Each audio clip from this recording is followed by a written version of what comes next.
Iniciando o nosso trabalho de hoje, nós continuaremos estudando o nosso livro Obras Póstumas, no capítulo das manifestações dos espíritos, caráter e consequências religiosas das manifestações espíritas. Nós estamos no item 19, no parágrafo 2º, manifestações visuais. Então a gente continua ainda falando um pouquinho sobre aquele fenômeno que Kardec apresentou para nós. Ele abordou sobre a parte das visões, falando, as visões a gente lembra sempre, que são sempre aquelas manifestações que acontecem durante os sonhos, então é principalmente importante nós fazermos assim uma definição daquilo que acontece durante o sonho, daquilo que acontece durante o nosso estado de vigília, mas que somente algumas pessoas podem perceber, e aqueles casos de materializações, onde todas as pessoas presentes, independentes de serem médiums ou não, conseguem perceber a presença dos espíritos. Então Kardec coloca um nome para cada fenômeno para facilitar o nosso entendimento. Então a gente começa com as visões, são aquelas que acontecem durante os sonhos. Eu tive uma visão com uma pessoa, essa pessoa apareceu, veio falar comigo e tal. As aparições propriamente ditas acontecem no momento em que nós estamos acordados e temos também a plena e inteira liberdade das nossas faculdades. E também depois as materializações, que são aquelas, como eu comentei com vocês, em que o espírito se torna material presente no ambiente. Kardec então coloca para nós aqui, continua nesse raciocínio a partir do item 19. O espírito que quer ou pode aparecer reveste algumas vezes uma forma mais clara ainda, tendo todas as aparências de um corpo sólido, ao ponto de produzir uma ilusão completa e de fazer crer que se tem diante de si um ser corporal. Aqui o que ele aborda para nós o que são os casos de aparições para algumas pessoas apenas. Somente essas pessoas têm essa percepção, as demais não. Ele inclusive faz para nós aqui mais para frente uma comparação, que se nós tivéssemos duas pessoas e o espírito quisesse aparecer para apenas uma delas, somente uma veria, porque isso já depende naturalmente de uma percepção mediúnica e não simplesmente de um sentido natural que o ser humano tem. Nós lembramos aqui no item 19, só para a gente recapitular, Kardec falou sobre a forma como os espíritos se manifestam, as suas aparências, as suas vestimentas, características físicas, sinais de suas encarnações anteriores, doenças, marcas corporais, isso para que se torne identificável. Naturalmente ele faz isso para poder facilitar a sua identidade ou a sua identificação pelos encarnados ou pelo encarnado a quem ele deseja se manifestar. E isso ele faz pela sua própria vontade. Entretanto, a gente lembra que a vontade do espírito ela não é necessariamente objeto de pleno domínio dele, porque muitas vezes inconscientemente ele acaba produzindo determinados fenômenos que nem ele consegue explicar, o que na maioria das vezes é o que mais acontece no mundo espiritual, porque o indivíduo desencarna e aí então ele se vê com aquela aparência, ele se apresenta com aqueles mesmos sinais, e com o passar do tempo, a partir do momento em que ele começa já a ter domínio sobre a manipulação dos fluidos do perispírito, que naturalmente ele vai aprendendo nessa sua nova relação com o mundo espiritual, nessa sua fase de adaptação, aí então ele começa a se moldar da forma que lhe é conveniente, algumas vezes uma aparência mais jovem, algumas vezes fazendo desaparecer do seu corpo físico sinais que para ele era de alguma forma incômoda, inconveniente, então por causa de uma doença, por causa de uma deformidade, de algum sinal qualquer que ele tenha.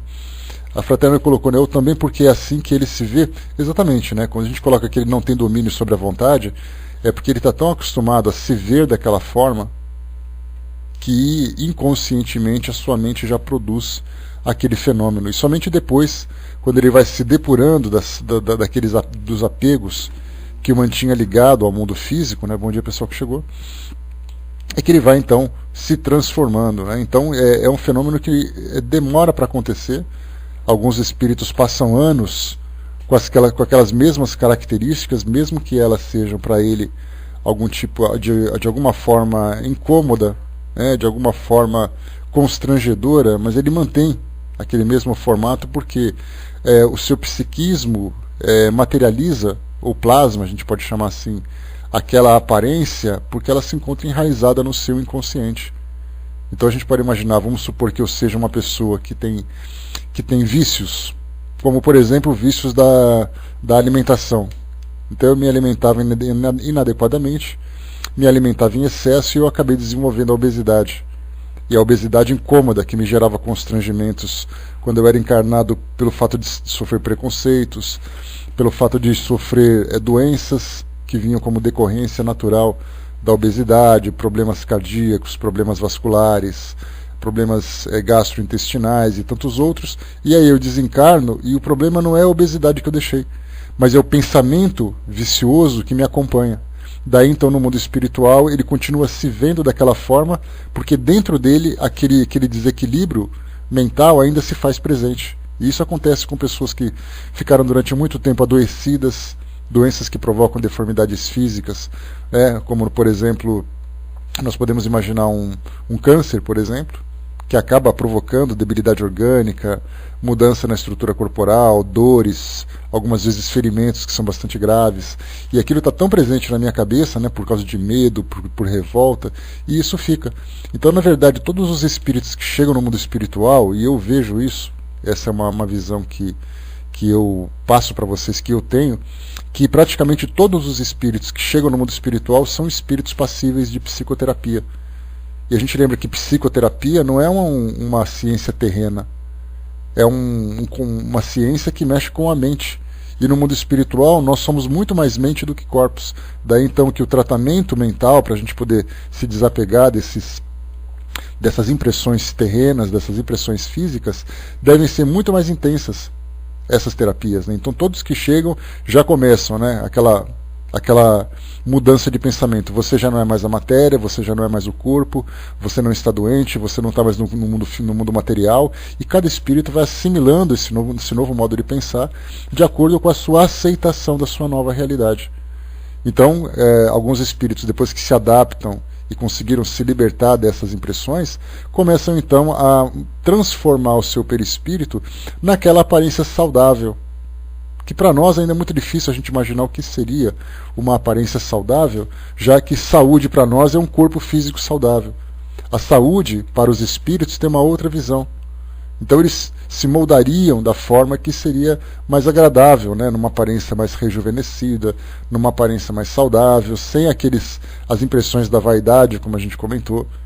Porque a gente fica pensando assim, poxa, que beleza, né? Eu posso com o pensamento moldar o meu perispírito, né? Então eu vou ficar um pouco mais alto, um pouco mais bonito, uma cabeleira mais interessante, mais musculoso. Então a gente já começa a alimentar a nossa vaidade, as nossas fantasias no mundo espiritual. Só que chegando lá, como a gente conversou no nosso último encontro, o espírito se depara com uma nova realidade, que essa ideia da vaidade, do orgulho, da sensualidade acaba ficando em segundo plano. As nossas prioridades também vão se transformando. Isso naturalmente, né, desde que o espírito se veja bem adaptado. E essa manipulação do perispírito também, ela depende muito mais do conhecimento do que da vontade. A vontade faz com que as coisas aconteçam sem que o espírito tenha entendimento sobre isso. A gente lembra de uma passagem interessante na Revista Espírita de 1858, do mês de janeiro, se eu não me engano.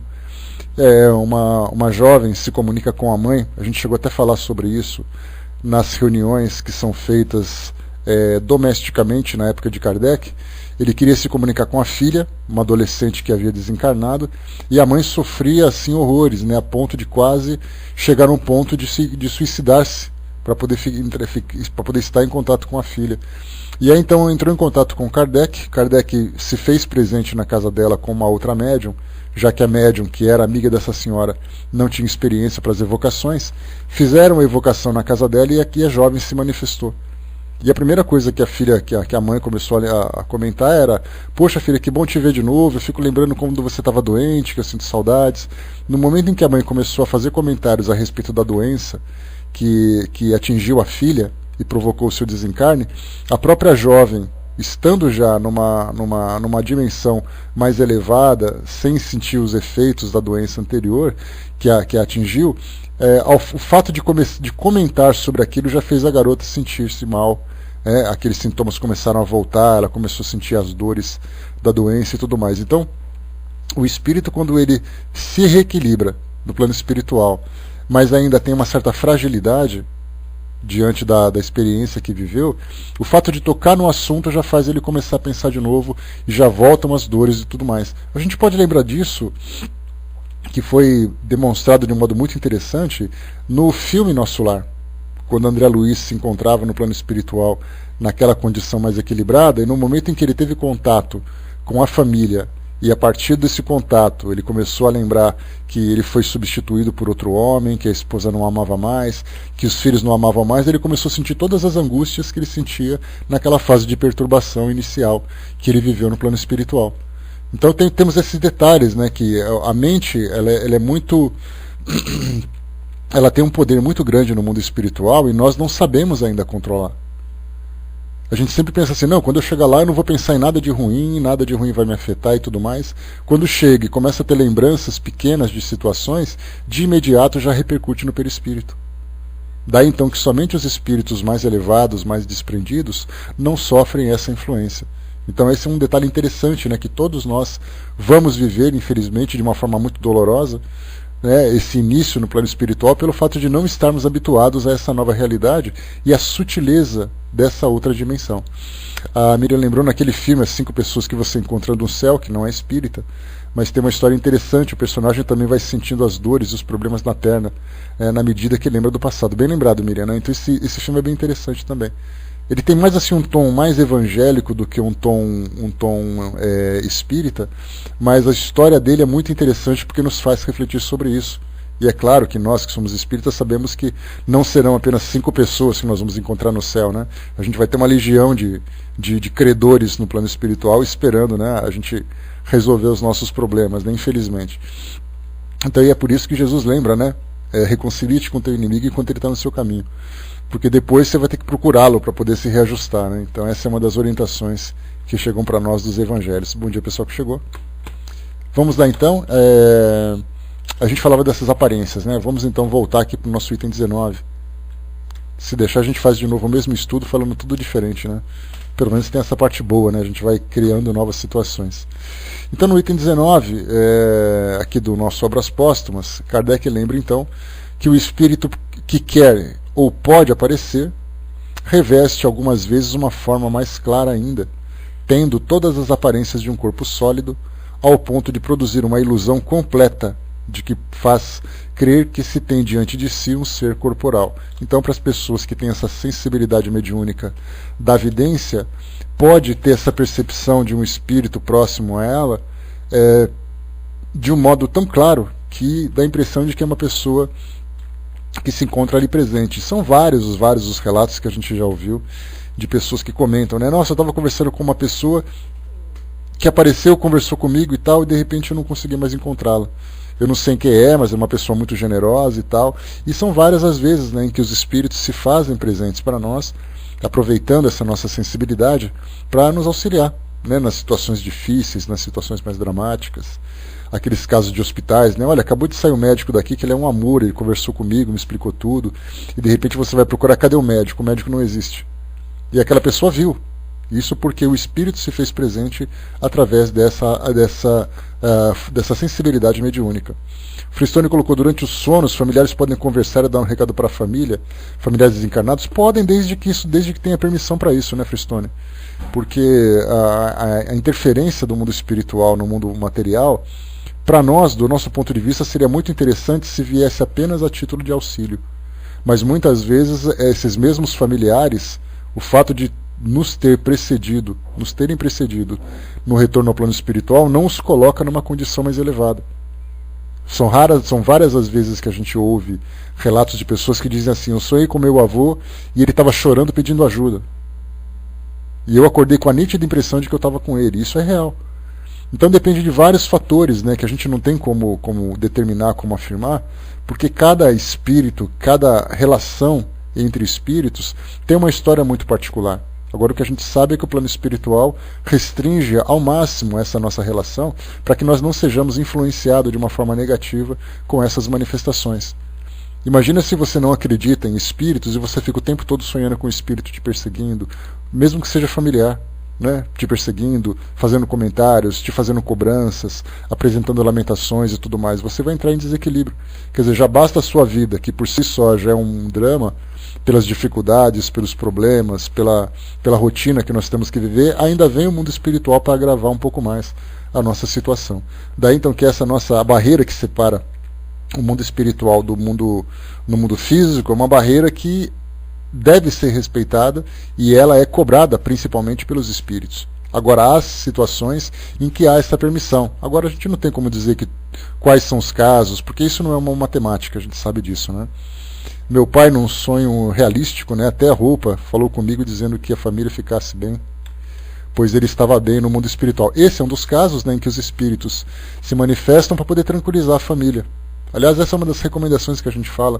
Muitas pessoas que procuram um atendimento fraterno desejam comunicações. Olha, eu queria uma notícias do meu pai, eu queria que meu familiar me escrevesse, eu queria uma psicografia e tal. Aí a nossa recomendação nem sempre os espíritos podem se comunicar.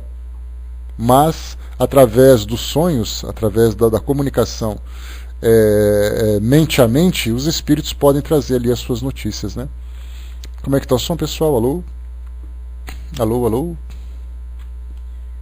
Voltamos? Voltou? Beleza, então. Né? Então, não, isso aí é só a interferência do Paltalk, sem pânico. Então, nesse caso a gente eu oriento o pessoal, né? Olha, através dos sonhos os espíritos podem se comunicar, mas a gente sabe que, né, o sonho não é o suficiente, a gente quer alguma coisa mais real. Porque os sonhos ainda são para nós experiências fantasiosas, experiências que a nossa mente cria, né? Então, nem sempre a gente consegue satisfazer as nossas ansiedades, as nossas expectativas, somente através de um sonho, né? Beijo, Rose. Lá em Aracaju aconteceu um caso assim. Uma mulher foi atendida por um médico, e no outro dia ela perguntou para a enfermeira quem era aquele médico tão bonzinho, né? E passando por uma foto no hospital disse que era ele, né? E a enfermeira falou que ele já tinha falecido, né? São situações exatamente assim. Então são espíritos que nós encontramos na rua, espíritos que nos encontramos principalmente nas situações que nós passamos por mais dificuldade, né? Então nós temos ali o nosso espírito protetor, os nossos espíritos amigos, que sempre estão ali presentes nos ajudando, né? E quando é possível e há permissão para isso, eles se fazem presente de um modo mais direto, mais ostensivo, né? Então, felizmente, a gente tem esse recurso com o plano espiritual. E de um modo negativo isso pode acontecer também, principalmente nos casos de perseguições, de obsessões e tudo, né? Então, cada um vai vivendo as experiências de acordo com o tipo de vida que leva. Dudu colocou: a emancipação pode ser considerada um estado onde captamos os bons fluidos, mesmo que eu acordando possa me sentir bem cansado, onde sintamos que estivemos em lugares bem ruins em nossas visitas desdobradas. Sim, porque nós temos ali o desgaste não apenas fluídico, mas o desgaste também emocional. Então, durante a emancipação, o espírito se liberta e vai buscar ali as experiências que são convenientes para ele, porque a gente lembra que, como a gente já comentou, a nossa mente ela é dividida em 3 partes interessantes, né? Nós temos o ego, o superego e o self, né, que somos nós mesmos. Então, aqui lúcidos, vivendo a nossa vida, cuidando das nossas atividades e tudo mais, nós temos ali aquela lucidez do que é o certo, do que é o errado, a gente toma as nossas atitudes e tudo mais, né? O self somos nós mesmos, né? Então é aquilo que nós somos agora. Quando a gente fala do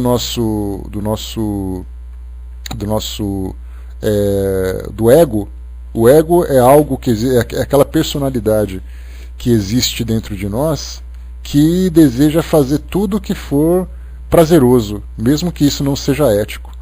Então a nossa realidade é exatamente essa parte do nosso ego. E o nosso superego é o nosso vigilante, é o nosso fiscal. Então ele fica mostrando para nós aquilo que pode, o que não pode, aquilo que é certo e aquilo que não é, e a gente expressa isso no nosso dia a dia. Durante os nossos sonhos, né, durante essa etapa do sono, a gente perde um pouco o contato com a nossa realidade e o ego se manifesta com mais intensidade. E é aí então que a gente começa, né, a ter aquelas fantasias que a gente acorda e fala assim, eu não acredito que eu sonhei com uma coisa como essa. E na verdade dentro de nós havia o desejo, né, aquele desejo secreto de viver uma experiência. E eu não falo somente de sexualidade, porque dá a impressão de que quando a gente fala em fantasia, a gente fala apenas de sexualidade, mas não é. Às vezes algum vício, alguma tendência, uma ideia que eu tenho, mas eu não tenho coragem de expressar isso para as pessoas, durante o sonho isso acontece. Então nessa fase de emancipação a gente fica meio que desorientado e a gente põe para fora aqueles nossos vícios, aquelas nossas tendências. E aquele indivíduo que tem uma facilidade para se emancipar, ele vai buscar exatamente o ambiente e as companhias que lhe são convenientes. E algumas vezes ele volta com aquela sensação, né, de que, poxa vida, eu acordei tão cansado, passei por experiência muito estranha, não queria ter sonhado com isso. Então não queria porque o superego disse que era errado, mas o ego estava doido para viver aquilo. Então é exatamente por isso que a gente lembra sempre que não basta a gente tentar, a gente pensar sempre em fazer uma transformação moral, uma reforma interior apenas nos momentos em que nós estamos trabalhando em prol da doutrina ou frequentando o ambiente, e durante o resto do dia a gente faz o que a gente tem vontade, porque no fim das contas vai se manifestar exatamente aquilo que a gente está vivendo, né? A Cindyzinha colocou lá em cima, né? Deixa eu ver aqui. É mais ou menos isso, né? O Freestone, é o médico e o monstro, né? Cindyzinha colocou lá em cima, né? Do parto da minha mãe, quando fui para eu nascer, tem um momento intrigante, né? Foi super demorado, complicado, e a enfermeira que ajudou. Deixa eu voltar um pouquinho que subiu aqui a tela. E a enfermeira que a ajudou a dar à luz não foi encontrada depois. Minha mãe a procurou para agradecer, mais nada, né? No documento do hospital, como responsável pelo procedimento, tem a assinatura de um médico, né? Sua mãe pouco fala sobre isso, né? Porque acha que ninguém acredita, né? Pois é, tá vendo? Quando a gente menos imagina, nos momentos de maiores dramas, é quando a gente vê, né, o mundo espiritual se manifestando ali para nós, né? Se fazendo presente nas mais variadas situações. Deixa eu ver aqui que vocês colocaram. Tá. Isso, a Conceição lembrou lá embaixo, né, que o id, que é essa parte interior para nós, né? Então é o id, o ego e o superego. Acabei invertendo os nomes. Então, e o ego acaba sendo a mesma coisa que o self, né? Exatamente. Então essas duas planos. Obrigado, Conceição. Então essa correção que a gente faz, né? O id, o ego e o superego. Como faz tempo que eu não lembro, eu esqueci esses nomes. Então, mas nós temos essas três partes da nossa personalidade, a gente pode dizer assim, né?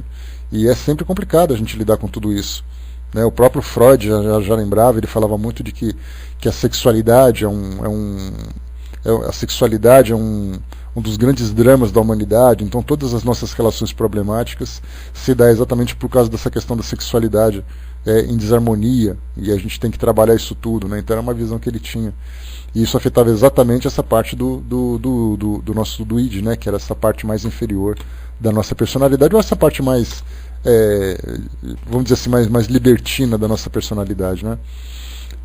Muito bem, então nesse caso a gente falou sobre as tantas aparições, né, que nós temos através desses fenômenos, e Kardec continua para nós aqui.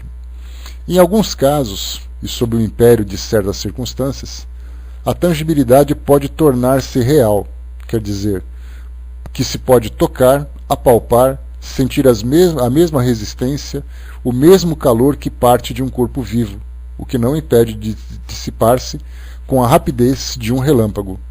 Poder-se-ia, portanto, estar na presença de um espírito com o qual trocaríamos palavras e atos da vida, crendo tratar-se de um simples mortal e sem supor que é um espírito. Essa é a experiência que Kardec traz para nós. Ele continua aqui para nós no item número 20. Qualquer que seja o aspecto sob o qual se apresenta um espírito, mesmo sob a forma tangível, ele pode, no mesmo instante, ser visível apenas para uns. Somente, numa assembleia, poderia então mostrar-se apenas a um ou vários membros. De duas pessoas colocadas uma ao lado da outra, uma pode vê-lo e tocá-lo, a outra nada ver e nada sentir.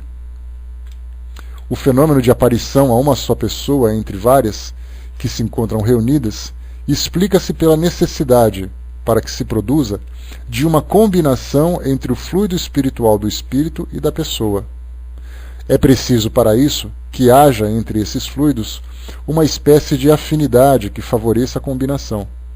Se o espírito não encontra a aptidão orgânica necessária, o fenômeno de aparição não pode reproduzir-se.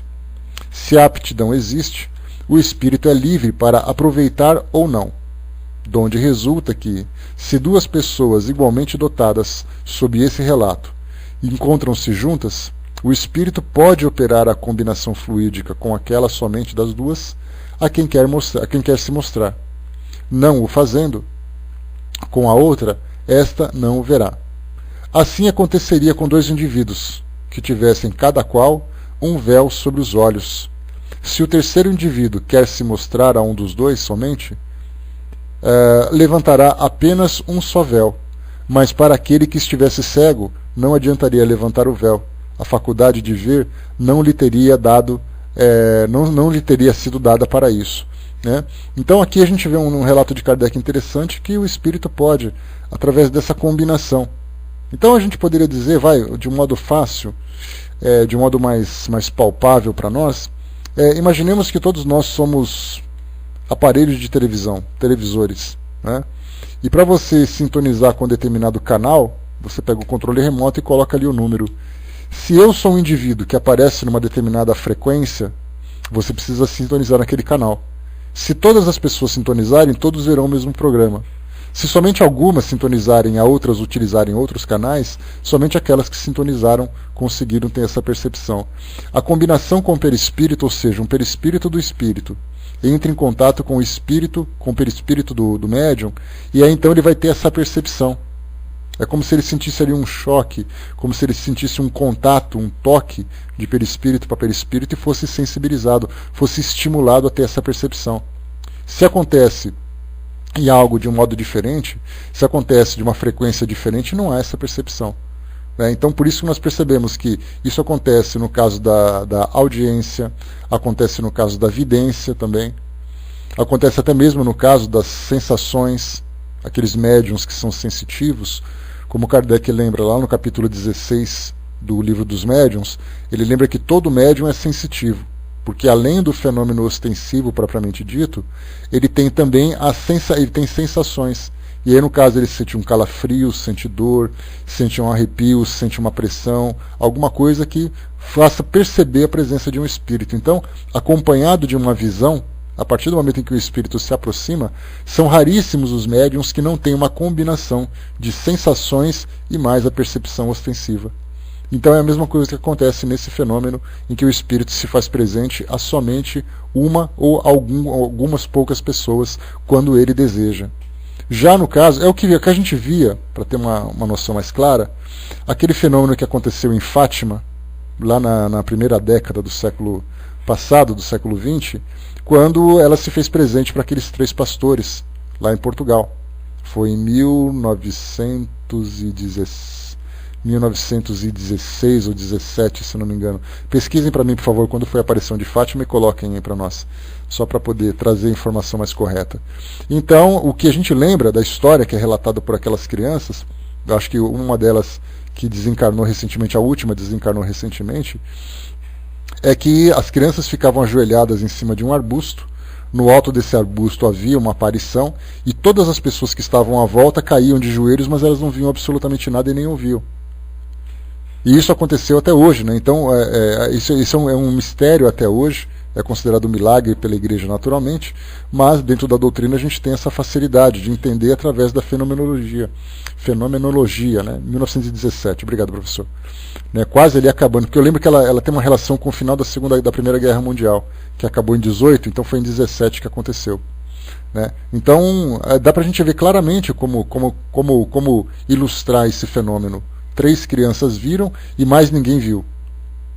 E aí, então, nesse caso dessas 3 crianças, elas foram idolatradas, elas foram, então, levadas à igreja, foram protegidas pela igreja durante muito tempo, porque elas foram o foco daquele milagre. E aí, então, a gente lembra sempre, né, que por essa afinidade fluídica, mesmo que não tenha sido Nossa Senhora, porque a gente lembra que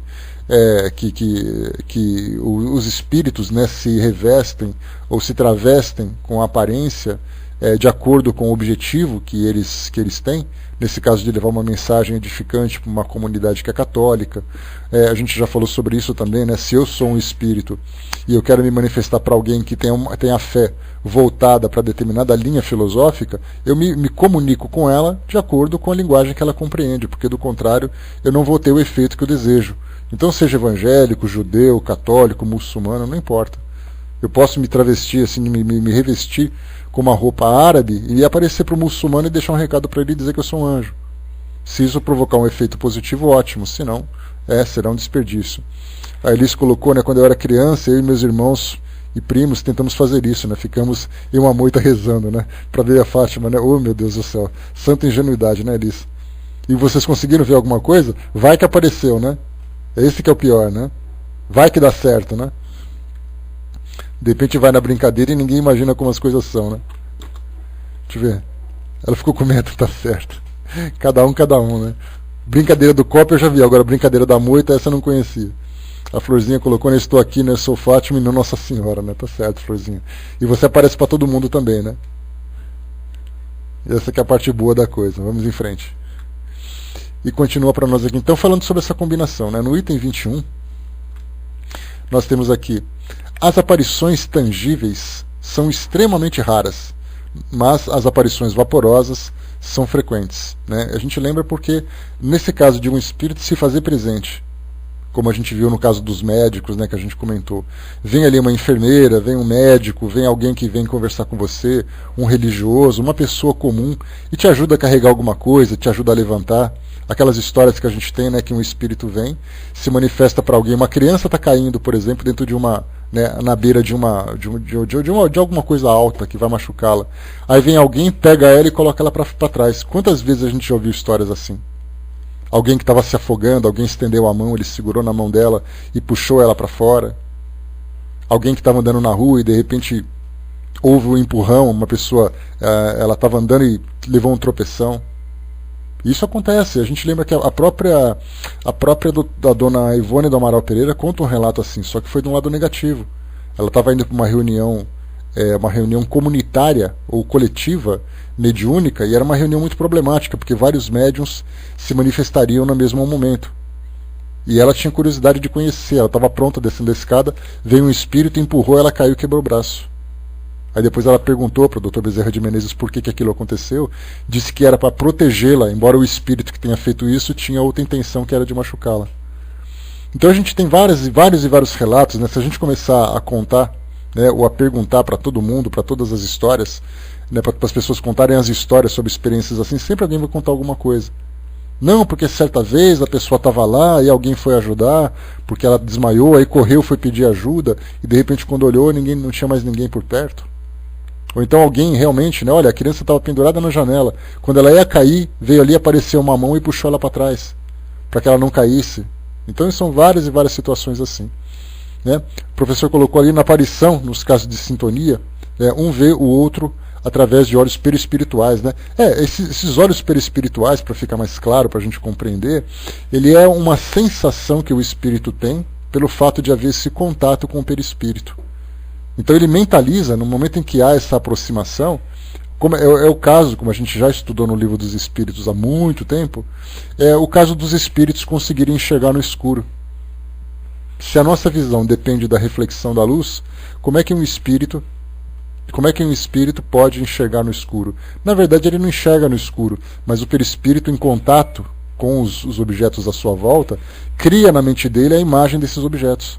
Então a gente fala assim, ele vê através da mente, ele tem os olhos perispirituais, mas que na verdade são expressões que a gente acaba materializando, né, ou simplificando esses fenômenos, que na verdade são impressões que o espírito tem daquilo que ele, né, do contato que ele tem energético com tudo aquilo que tem à nossa volta, já que tudo irradia algum tipo de energia. Até uma pedra, pelo fato dela ter ali a aglutinação dos átomos para poder formá-la, ela irradia a sua energia, né, que a gente chama agora, né, popularmente, né, conhecido como a energia quântica. Né? Então, que essa energia irradia, então tudo é assim. Então a gente pode imaginar que pela visão espiritual, quando nós desencarnarmos e quando nós nos colocarmos, né, numa condição mais elevada, mais pura, nós vamos olhar para as pedras, para as plantas, e nós veremos auras em volta dela. Nós veremos ali radiações energéticas em volta dela, porque nós teremos essa percepção para isso. Agora, com os nossos olhos materiais, certamente que não. Né? A Elise lembrou até de litoterapia, terapia dos cristais, que é uma realidade. Para aqueles que veem nas pedras objetos que irradiam, elementos da natureza, que irradiam energia, e essas energias podem provocar algum tipo de alteração ou de influência no nosso corpo perispiritual, isso é válido, é uma questão de estudar. Né? Seria igual ao radar, exatamente, professor. Né? O Zé colocou, né, pode um espírito se materializar com um objeto, por exemplo? Ele era motoqueiro e morreu em acidente? Pode, a gente tem esse caso, Zé.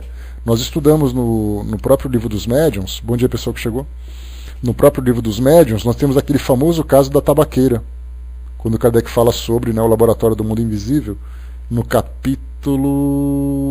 depois vocês procuram, não lembro que capítulo que é, mas ele tem aquele espírito que aparece como uma tabaqueira sentado no quarto de uma senhora, de uma amiga, na poltrona, e Kardec perguntou, aquela tabaqueira era verdadeira? Foi ele que criou? E o que estava dentro da tabaqueira era realmente rapé ou é alguma coisa que só dá impressão?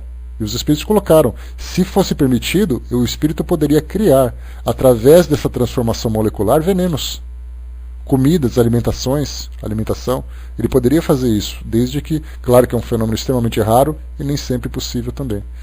A Magali colocou, beijo Magali. Eu não entendi a parte da aparição de Fátima, que não era ela. Eu não estou dizendo assim que poderia não ser, porque muitas vezes os espíritos se manifestam em nome de outros, né? Então, assim, vamos supor que um grupo de espíritos tem uma missão de trazer uma mensagem para um determinado grupo, para uma determinada comunidade. A mesma coisa acontece com Maomé. Ele escreveu parte do Alcorão através da influência do anjo Gabriel, que apareceu para ele numa gruta, etc. e tal. Será que era realmente o anjo Gabriel? Será que o anjo Gabriel existe? Ou foi um espírito que se revestiu com essa personalidade para poder levar essa mensagem? Né? Então nem sempre são os próprios espíritos que vão até lá, mas outros espíritos, em nome dessas mesmas entidades, que se colocam nessa mesma aparência para poder levar essa informação. Né? Então, assim, será que foi ela que foi para Portugal conversar com aquelas crianças, com aquelas pessoas? Poderia ser. Poderia não ser também, assim como o Dr. Bezerra de Menezes muitas vezes se manifesta em centros espíritas, em centros de Umbanda e tudo mais, e poderia não ser ele, mas um espírito que trabalha em sua equipe e vai ali e atua em seu nome. Né? Então os espíritos, nós que temos essa necessidade de rotularmos as pessoas, de dizer assim, não, tem que ser ela, na verdade o que vale é a mensagem. Né? A Regina lembrando, obrigado Regina. Está ali, ó, o livro dos... O Zé, anota aí. Livro dos Médiuns, capítulo 7, item 116, que fala sobre a tabaqueira, sobre a materialização. Então isso pode acontecer também. Agora, fazer com que esses objetos se tornem palpáveis, aí já é um fenômeno muito mais complexo e depende também daqueles fluidos. Agora, sim, se mostrar naquela condição, assim como tem um espírito que aparece com uma faca, aparece fardado, um espírito que aparece num cavalo, um espírito que aparece com uma tabaqueira, um espírito que aparece sem a cabeça, porque ele foi guilhotinado, tudo isso é possível. Né? Deixa eu ver, Nossa Senhora seria muito evoluída para estar entre nós? Não, eu acho que ela é a evolução dela certamente muito maior do que nós, de modo geral, mas a evolução dela permite que ela esteja presente aqui entre nós. Claro que eu estou especulando, né? Inclusive quem fala muito sobre ela, Magali, é o livro Memórias de um Suicida, onde nós temos ali muitos espíritos que trabalham sob a coordenação dela para lidar com os espíritos suicidas. São chamados dos Legionários de Maria, né? Exatamente, né? Então os Legionários de Maria trabalham por ela. Então, quer dizer, ela tem uma evolução, ela está num nível evolutivo muito alto, né? Mas assim como ela, como tantos outros espíritos, estão aqui olhando para o nosso mundo, para o nosso planeta, coordenando a evolução da humanidade. Mas agora estar presente entre nós já é uma outra situação, ela precisaria ter um objetivo muito específico para isso. Então eu não falei que não era ela, eu falei que poderia ser, poderia não ser. Para nós que somos espíritas, a gente tem essa compreensão que o que vale, mais uma vez, é a mensagem, né? Mas nós que somos ainda, pelo fato de sermos humanos, nós precisamos do indivíduo que ele vem até aqui pessoalmente para dizer que é importante. Se tiver uma mensagem escrita aqui, Nossa Senhora de Fátima assinou a mensagem, todo mundo fica deslumbrado. Aí vem a Dona Maria e assinou, já não é a mesma coisa. porque nós valorizamos muito mais a personalidade, por uma questão de vaidade, de ego, do que a mensagem propriamente dita. E é por isso que muitos espíritos se manifestam nas reuniões mediúnicas, e eles assinam apenas assim, um amigo, um espírito protetor, um anjo da guarda, etc. e tal. Eles simplesmente pensam assim. Deixa eu ver aqui. Fristone colocou, será que o anjo Gabriel recomendou a Guerra Santa? Na verdade, a mensagem, né, Fristone? Essa questão da jihad, ela foi muito mal interpretada com o passar do tempo, né? Porque a Guerra Santa, na época, havia essa necessidade pelos conflitos que existiam naquela região, em virtude da diferença religiosa. Então, na verdade, aquele grupo que estava se formando, um grupo que era monoteísta, um grupo que tinha esses princípios e tudo mais, deveria se proteger contra aqueles infiéis que os atacavam. Mas aí, com o passar do tempo, né, como os homens sempre distorcem tudo, acabaram entendendo que eles tinham que atacar os infiéis. Então, na verdade, é uma distorção de entendimento, né? Fraterna colocou, né, acho que um ser comum como nós não temos condições de estar falando com espíritos superiores, questão de sintonia ou não. Sim, né, até porque são os espíritos superiores que vêm falar com a gente. Né, eles vêm conversar com a gente de acordo com a necessidade. Então, na verdade, eles vêm até nós. Porque para nós irmos até ele já é difícil. A gente consegue elevar os nossos pensamentos, elevar as nossas orações e tudo mais, mas estar na presença deles não é possível. Inclusive no Livro dos Espíritos tem isso, que nas dimensões mais elevadas os espíritos inferiores não têm acesso, a menos que eles sejam conduzidos por esses espíritos para poder visitar esses ambientes. Né? Isso é falado também. A Dona Admin colocou, eu já vi espíritos andando a cavalo, né? Me assustei. Né? É uma questão porque se eu sou um espírito que tem uma força mental muito forte, né, o Hermes até colocou, então um espírito andando a cavalo, e ele tem a mente dele, ele pode criar essa imagem, criar essa fantasia, por que não? Né? Então, e até porque a gente tem relatos também de espíritos animais, que também interagem com os espíritos no mundo espiritual. Né? Mas só a gente depois conversa sobre numa outra oportunidade. A Gilda colocou, bom dia, Gilda. Pode um médium, numa reunião mediúnica, receber e escrever através da intuição mensagem de espíritos sofredores e o conteúdo não pode ser lido porque confessa sofrimentos e descrição do ambiente onde vive? É possível? Isso é muito relacionado, Gilda, com a coordenação do trabalho. Se a mensagem ela é positiva para o grupo, então ela é transmitida coletivamente. Se é uma mensagem que pode gerar algum tipo de constrangimento, ela pode ficar mais restrita. Mas isso aí, a mensagem ela veio. O que fazer com a mensagem depende de cada grupo. Então, se eu sou coordenador de um grupo, que eu não sou, né, mas supondo que eu seja um coordenador do grupo e eu tenho confiança nas pessoas que estão ali, a gente vai transmitir essa mensagem e vai afirmar, pessoal, isso aqui é uma mensagem muito pessoal, muito íntima, mantenha isso somente entre nós. Agora, se vê uma mensagem que é interessante e eu vejo que isso possa ser compartilhado não apenas com o grupo, mas com a própria instituição toda numa palestra pública, farei isso também, eu publicarei num livro. Então, depende de cada grupo, depende da confiança que se tem na equipe, depende do objetivo do trabalho. Né? Então, essa questão de se pode ou se não pode, depende muito do grupo. Né? Depende muito da direção do grupo. A Miriam colocou, né, como aquela história, né, de uma psicofonia do Chico recebida em uma casa em Uberaba. Né? Ao falar em Chico, que bom que você veio até nós em Uberaba. Ele disse, eu sou o Chico de Berlândia, né? As pessoas querem tanto e acabam associando. Pois é, tá vendo? Esse é o problema, né? Se é um médium que sofre aquela influência anímica, ele começa inclusive a contar histórias do Chico no meio da psicografia, né? Ou da psicofonia, né? Interferindo também. Deixa eu ver o que vocês escreveram aqui. Desculpem. Deixa eu ver aqui. Vamos lá em frente, pessoal. Lembrando que na próxima quinta-feira da semana que vem nós temos o tema livre. Então guardem essas perguntas, essas dúvidas que vocês têm para a gente conversar naquela nossa reunião. Né? Bom dia, pessoal que chegou. Bom, item 21. Como a gente falou agora há pouco, as aparições tangíveis são extremamente raras, mas as aparições vaporosas são frequentes. Elas o são, sobretudo, no momento da morte.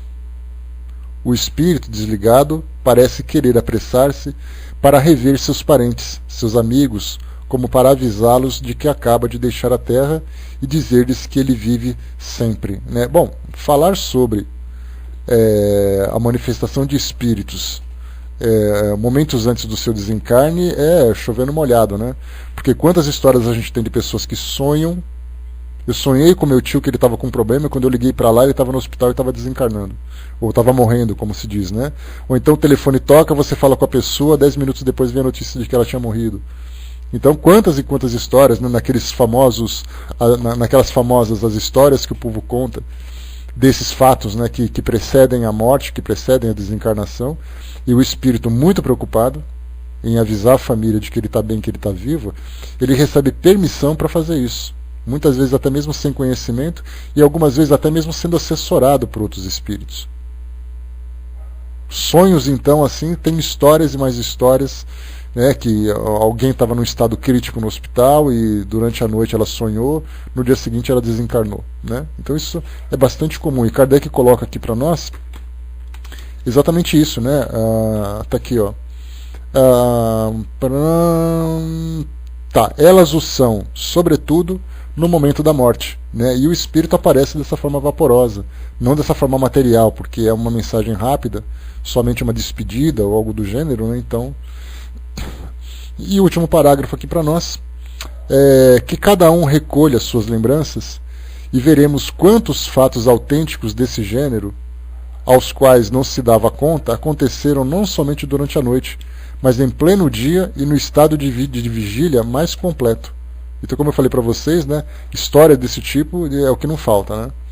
A Ziluz colocou, né, muitas pessoas veem um espírito de luz e acham que é Nossa Senhora ou Jesus. Isso acontece muito dentro das igrejas.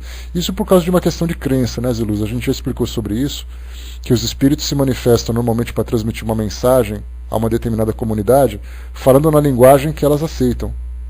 Porque não adianta eu aparecer numa igreja lá que eles vão me exorcizar, já que existe aquela doutrina de não acreditar que um espírito possa se manifestar e tudo mais. Embora a gente lembre que tem um médium, um médium que é um advogado no Rio de Janeiro, eu já falei para vocês sobre ele.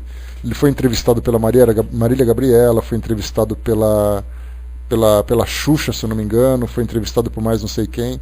E ele é um devoto da Igreja Católica, devoto de Nossa Senhora, muito, muito sério, um católico praticante. E ele é um médium, né, audiente de extrema potência. Então, dentro dos cultos, das missas, ele transmite informações, mensagens dos espíritos desencarnados aos seus familiares. E se por um lado tem algumas igrejas que aceitam a presença dele nesse tipo de tarefa, já que ele diz que quem fala com ele é Nossa Senhora diretamente, que ele tem uma relação muito próxima também com Francisco de Assis, então ele fala assim, olha, com São Francisco de Assis, já que é o santo para a igreja, né? Então ele diz assim, olha, Nossa Senhora está me mandando avisar para a dona fulana de tal, que o seu filho tal, ele está muito bem, está com saudades, não sei o quê. Então ele fala isso durante uns 10, 15 minutos de uma missa que está acontecendo. Aí foi perguntado para ele, mas como é que a igreja, de um modo geral, te vê? Ele falou assim, tem padre que não quer nem cruzar comigo na rua, porque vê meu trabalho como algo completamente fora daquilo que é a aceitação da igreja. Então, nós temos ali aqueles que aceitam, aqueles que não aceitam, e os espíritos respeitam muito isso. Principalmente esses espíritos mais elevados que desejam transmitir uma mensagem positiva. Num centro espírita é a mesma coisa. Se você vai falar num centro de Umbanda, por que você não falar caracterizado como um preto velho, já que é muito mais fácil, né? Conversando com o espírito Joaquim de Aruanda, que eu já falei para vocês, ele comentou, nós perguntamos numa reunião com ele aqui no Paul Talk, para quem não lembra, né, nós tínhamos uma sala chamada Ecumenismo, Espiritualismo Ecumênico, e nessa sala, que já fechou já há algum tempo, infelizmente, era um espírito de tradições umbandistas que fazia reunião incorporado no médium. Então a gente conversava com o espírito na sala, né? Então ele fazia o estudo durante 1h30, mais ou menos 2 horas, 2 vezes por semana. Então a gente estudava o livro dos médiuns, estudava as cartas de Paulo, estudava Bhagavad Gita e tantos outros livros, né? E aí então, nessa conversa você escrevia na área de texto, a esposa do médium que administrava a área de texto passava a mensagem para ele e ele respondia na hora. Então era um trabalho muito bacana. E o Joaquim de Aruanda ele sempre comentava que para muitas pessoas que praticam a Umbanda, que são devotas mesmo dos trabalhos umbandistas, você falar por uma preta velha, você falar através de um preto velho, é uma forma de você sensibilizar essas pessoas. Afinal de contas, você tem ali, né, aquela voz da vozinha que fala, vem cá, meu filho, vamos conversar. Para aquelas pessoas que estão sofrendo, esse acolhimento, ele toca muito a sensibilidade delas. E o preto velho e a preta velha, eles demonstram muita sabedoria dentro dessa cultura. Então os espíritos não têm essa preocupação. Inclusive o próprio Dr. Bezerra de Menezes já falou sobre isso também. O Richard Simonetti fez um comentário num trabalho que ele realizou. Por que as pessoas têm esse preconceito com os espíritos que se caracterizam como espíritos da Umbanda? Porque ele não pode se manifestar no centro espírita porque ali não se aceita um espírito elevado. É uma questão de preconceito, quer dizer, o espírito sofrendo bullying dentro de uma casa espírita. É claro que a gente não vai admitir as práticas, né, de fumo, de bebida, porque se deixasse os espíritos faziam isso. Eles fariam isso, né? Mas a forma deles se expressarem é o de menos. É algo que não tem significado nenhum. Então o espírito pode vir trazer sua mensagem, o espírito pode falar do jeito que ele quiser, isso é o de menos. Então a gente tem Divaldo Franco traz uma mensagem dizendo que deve-se exigir do espírito um comportamento condizente com a política da casa, vamos dizer assim. Já Richard Simonetti, ele lembra que a casa dele, a instituição que ele frequenta, que ele trabalha há muitos anos no interior de São Paulo, ela foi fundada por espíritos da linha umbandista, espíritos com tradições africanas. Até que chegou uma hora, né, que ele comenta isso nos seus comentários, que ele diz assim, que chegou um momento em que os espíritos, esses de tradições africanas, viam que já não era mais interessante se caracterizar daquela forma. E eles mesmos utilizaram assim a expressão, eles disseram, está na hora da gente usar a casaca branca para poder fazer o trabalho aqui na casa. Aí a partir desse momento os espíritos mudaram a linguagem, mudaram o comportamento, não tinham aqueles rituais, como a gente já comentou, já que é uma casa espírita, mas eles não tinham, então quer dizer, a instituição não tinha preocupação de ficar corrigindo o espírito, né, já que ele falava dessa forma. Se ele se sente bem, não tem problema. E o próprio Dr. Bezerra de Menezes, segundo informações de Manuel Filomeno de Miranda, num dos seus livros, eu não me lembro se são os Bastidores da Obsessão, eu acho que são Bastidores da Obsessão, através do Divaldo Franco, ele sempre fala sobre isso, né, que ele era um espírito considerado um espírito espírita, e ele mesmo se identifica dessa forma. Aliás, é uma forma muito carinhosa que ele tem de falar, né? Ele sempre comenta assim nas suas mensagens, né? Meus amigos espíritos espíritas. Isso porque o fato de você ser espírito não quer dizer que você fala a mesma linguagem. Então ele sempre comenta que, nesse livro é comentado que ele tinha manifestações, ele tinha presença também em casas de Umbanda. Porque ele não é um espírito preso dentro das algemas do espiritismo, como muita gente pensa. Ele é um espírito liberto, ele aparece de onde ele quiser, do jeito que ele quiser, para fazer o trabalho do bem. Nós estudamos inclusive sobre isso no nosso último evangelho, sexta-feira passada. Que o que vale não é a forma, o que vale é o objetivo. Que a gente muitas vezes fica preocupado em corrigir o outro, em falar que ele está errado, porque ele faz a coisa de um modo diferente, só que a proposta dele é exatamente a mesma. Quer fazer o bem comum e tudo mais. Então os espíritos não vivem presos dentro desse nosso preconceito. Né? Então cada um conversa do modo como quer. Então Nossa Senhora, um preto velho, um árabe, um indiano, um espírita, um médico, os espíritos falam para nós, somos nós que criamos a complicação, não eles. Eles são o que são, nós que criamos os nossos preconceitos. A Araci colocou: o espiritismo entrou no Brasil através da elite, e a Umbanda surge com uma linguagem simples e adaptada aos escravos e à população mais simples em geral. Com certeza é uma adaptação ao público necessitado, né? Certamente que sim. E conforme o tempo vai passando, nós mesmos vamos tirando esses preconceitos, vamos tirando essas barreiras, porque nós vamos mudando o nosso modo de pensar.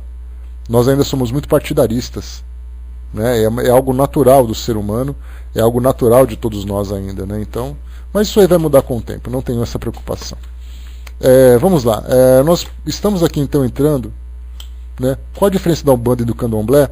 É que o Candomblé, eles têm uma cultura voltada principalmente para divindades ligadas à natureza, né? Então nós temos ali essas divindades, cada uma com um nome diferente, uma voltada para a riqueza, né? No caso de uma para o mar, para Iemanjá, outra para... Eu não sei exatamente quais são os nomes dessas entidades, mas os rituais são voltados para essas divindades, enquanto que a Umbanda, ela trabalha com os espíritos comuns, né? Então tem esse mesmo objetivo. É muito parecido com o espiritismo. A diferença é que, tirando naturalmente a mediunidade, né, que é o ponto comum entre as duas, a Umbanda ela tem os seus rituais, as suas práticas, tem ali a sua mensagem, né, diferente do espiritismo, que é muito mais filosófico, mais científico.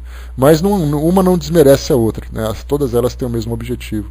O que faz a diferença nesse caso são os próprios praticantes dessas religiões, que algumas vezes se comportam, né, voltados para o seu egoísmo, voltados para os seus preconceitos. Então, todas as religiões são boas. Os praticantes é que distorcem pelo fato de ainda estarem ainda presos, né, dentro das suas ignorâncias, vamos dizer assim, né? Mas isso aí teria que fazer uma pesquisa, viu, Elisa? Eu não saberia te dizer porque eu não conheço a Umbanda e qualquer coisa que eu disser sobre ela aqui vai ser um tremendo equívoco da minha parte, né? A gente mal consegue falar sobre o espiritismo, né? Imagina falar sobre a religião dos outros, que a gente não conhece, né? Que além do que também isso sempre me deu medo, né? Confessando para vocês quando eu era mais jovem. E ainda hoje, né? Eu sempre tive assim algo que me incomodava muito quando eu ficava presente nesses ambientes, né? Eu lembro que quando eu era garoto num terreiro de Umbanda, assim, de terreiro de Candomblé, eu parava e ficava olhando aquelas imagens, aqueles altares, aquilo me dava um ciricutico para ir embora dali que você nem imagina. E foi isso que me afastou do espiritismo durante muito tempo, porque o espiritismo para mim era a mesma coisa, né?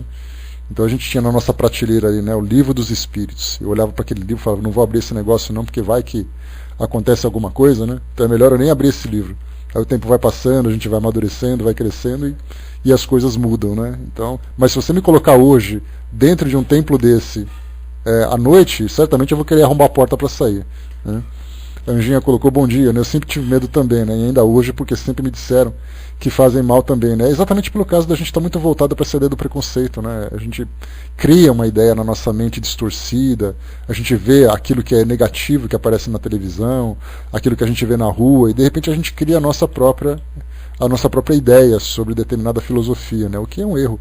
É a mesma coisa que acontece com o islamismo. Na nossa visão, se eu falar para vocês que eu sou muçulmano, qual a primeira coisa que você vai pensar? Será que eu vou atirar alguma bomba? Será que eu vou fazer alguma coisa assim? Então a mídia mostra aquilo que chama atenção, né? E infelizmente o que chama atenção para nós, nesse nosso estágio evolutivo, é sempre aquilo que é negativo, destrutivo, né? Então a gente não tem que chamar a atenção daquilo que é positivo, né? Olha, Magali, perdeu o medo na quê? Eu perdi o medo porque eu não tenho contato, né? Porque se eu tiver contato de novo eu teria que aprender muito.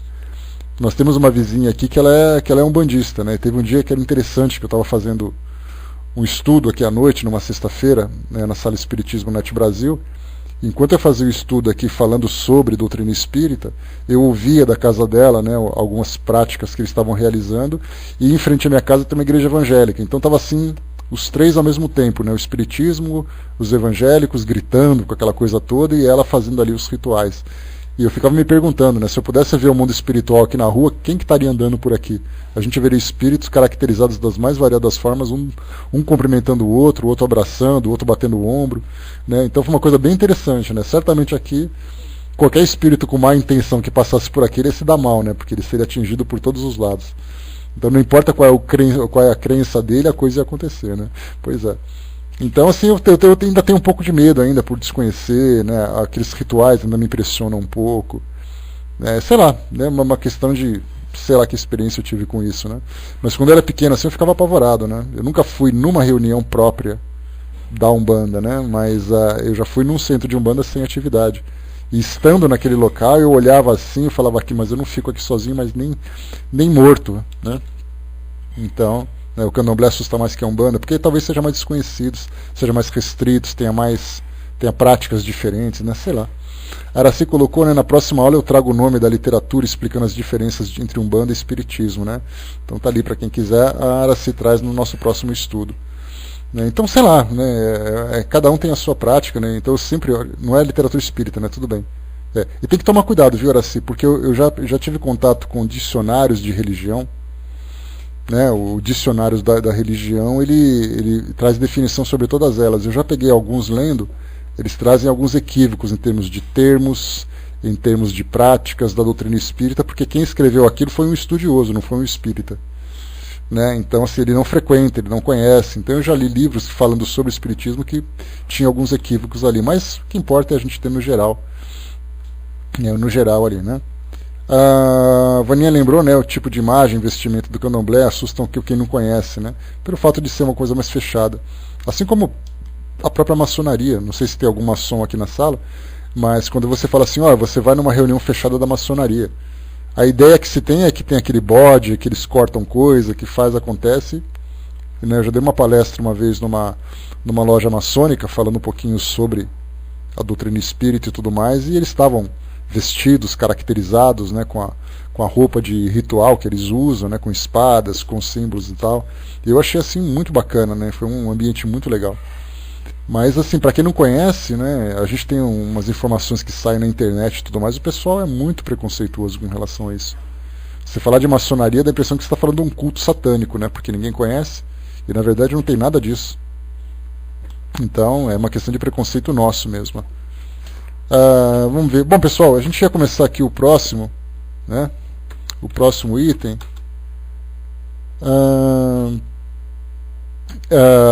O parágrafo 3º, transfiguração e invisibilidade, né? A Anjinha colocou meu ex era maçom. Não, eu tenho amigos que frequentam a minha casa, Anjinha, que são maçons, e isso não tem nada a ver. Quando eu participei lá com eles, as pessoas, conheço o caráter, conheço as pessoas, então isso como eu falei para vocês, o desconhecido provoca em nós essas ideias, né? E a maçonaria foi responsável por grandes revoluções que aconteceu aqui no nosso país, né? O Décio é maçom, então se nós pegarmos desde a época da independência do Brasil, proclamação da República, a maçonaria estava envolvida nesses movimentos sociais, né? Então de repente a gente fala assim, nossa, né, os maçons fazem, a gente vê muito isso, principalmente naqueles grupos mais radicais, né, principalmente evangélicos que não aceitam, né, sem Fanny, né, então que não aceitam, que acham que se você não fala em Deus publicamente você está voltado. O próprio espiritismo sofre preconceito, e o espiritismo tem as portas abertas para quem quiser conhecer. Imagina se você tem uma filosofia, uma doutrina que é um pouco mais fechada, mais restrita pelas suas próprias práticas, seus objetivos. Imagina como são atingidos e agredidos, né?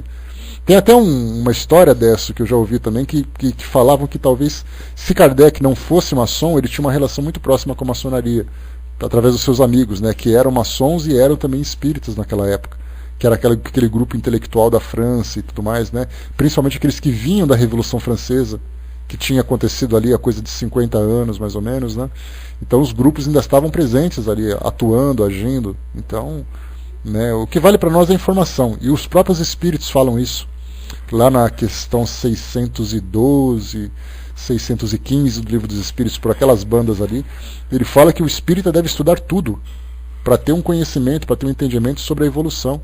O próprio Leon Denis também fala sobre isso no primeiro capítulo do livro Depois da Morte, sobre a evolução das religiões e tudo mais, né?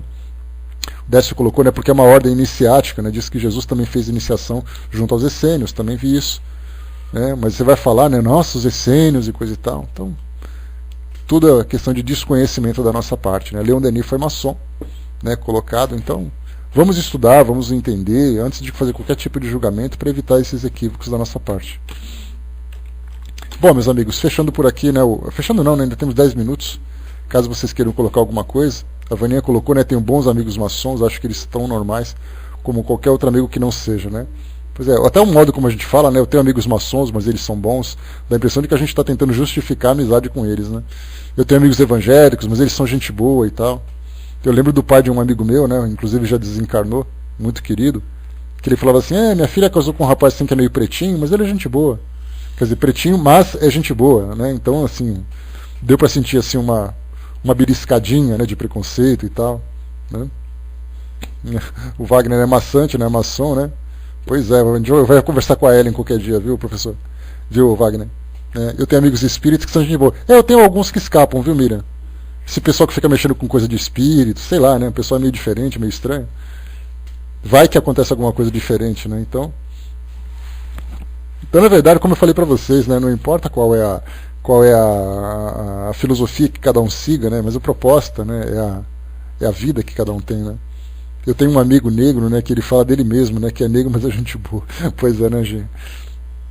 Só levando no bom humor uma situação como essa, né, pela forma como a gente tem o nosso mundo hoje, só com bom humor, senão, né? Bom, pelo menos ele não falou, né? Ele é tão bom, né, de espírito branco. Pois é. E isso aí, os espíritos, até os espíritos sofrem preconceito, né? Você imagina? Se você ser preto velho é uma coisa, você ser branco velho é outra, né? Meu porteiro aqui, quando soube que eu era espírita, ficou arrasado. Sério mesmo, Miriam? Oh, meu Deus do céu. Eu tenho um amigo vascaíno que é... Pois é, né, Vaninha? Tem uns flamenguistas que eu conheço, assim, que o pessoal até que é legal, né? Mas é isso aí, gente. Vamos fechar por aqui. Então, filhinha, quem vai fazer encerramento para nós? Aproveitar aqui. Né? Porque ele disse que sou uma pessoa boa.